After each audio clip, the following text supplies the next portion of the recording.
So this is a first of all a toast to Novara Media, because I think you guys are doing a great job. Very much an inspiration for what we're trying to do over here at News Without Borders. So toast to you, keep up the good work. And I think this was a really important video you've done on refugee myth busting. I think there's a lot of myths around there, including the ones that you referenced.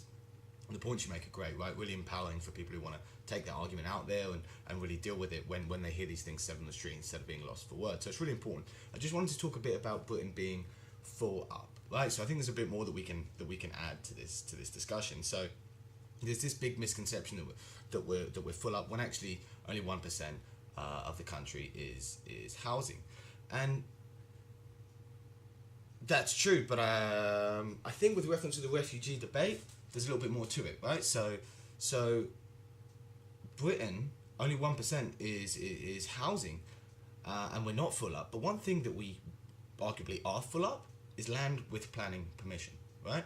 Land with planning permission. That arguably is full up, and that matters, right? Because it's leading to the housing crisis that we're seeing at the moment, with rent as a percentage of take-home pay almost tripling since the mid-90s, and this is very very real to people.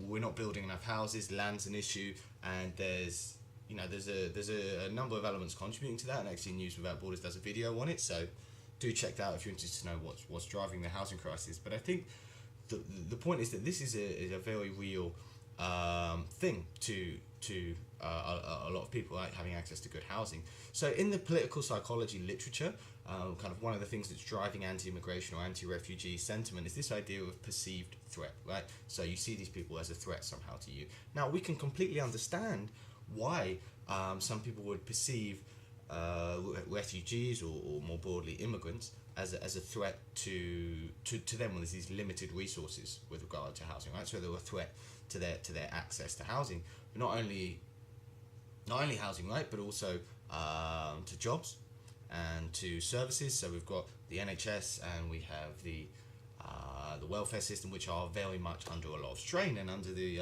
in the Brexit debate, this was something I think that was brought up.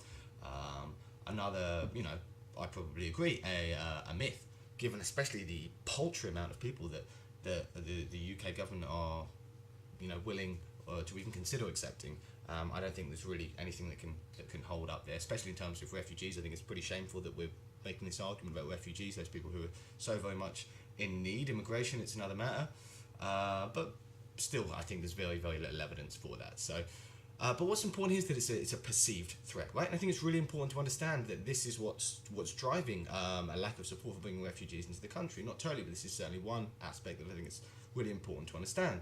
Of course, austerity is something that's driving this, and if we tackle austerity, if we tackle greater, more equitable growth, maybe some fully automated luxury communism, then this is a way we can address this kind of anti-foreigner sentiment. But on the topic of threat, I think there's also another reason, which is why people, which is a myth, and why people are rejecting refugees.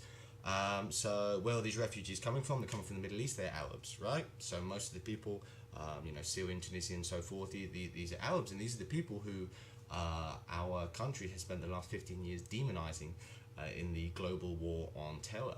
And again, it's a high perceived threat. And unfortunately, a very real threat, as we've just seen in Germany as well, which of course was a very sad situation.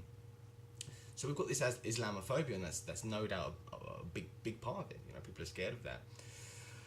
But what can we do about it, right? So there's this theory in psychology called contact theory. In other words, if you bring two groups which have negative feelings towards each other, or maybe one towards the other, then after they have some kind of positive interaction, then they feel better about each other, and it reduces prejudice. And there's a lot, and I mean a lot, of established literature on that this works. So one problem is that people don't have any contact with refugees, right? They're just so rare, especially in Britain, because we don't take any, but it is very rare, right? But and people might actively avoid that contact as well, because they're anxious about it, don't know how to interact with these people. But there is one way of contact that also shows promise. Right, and I don't have the answers as to how we can fix this, but I wanted to kind of give one shout out to Amazon, the tax dodging bastards who I would almost never have any positive to say about, apart from their lovely Amazon Prime delivery, which I'm so horribly dependent on. is their advert, right? So their recent Christmas advert had this lovely example of an Islamic cleric and a priest having this really positive social interaction. So things like this,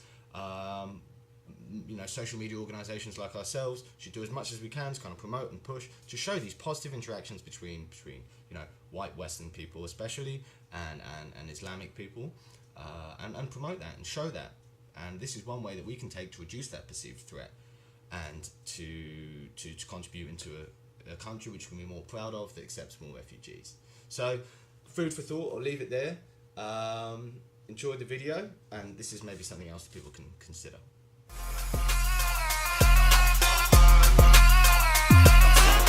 Shine.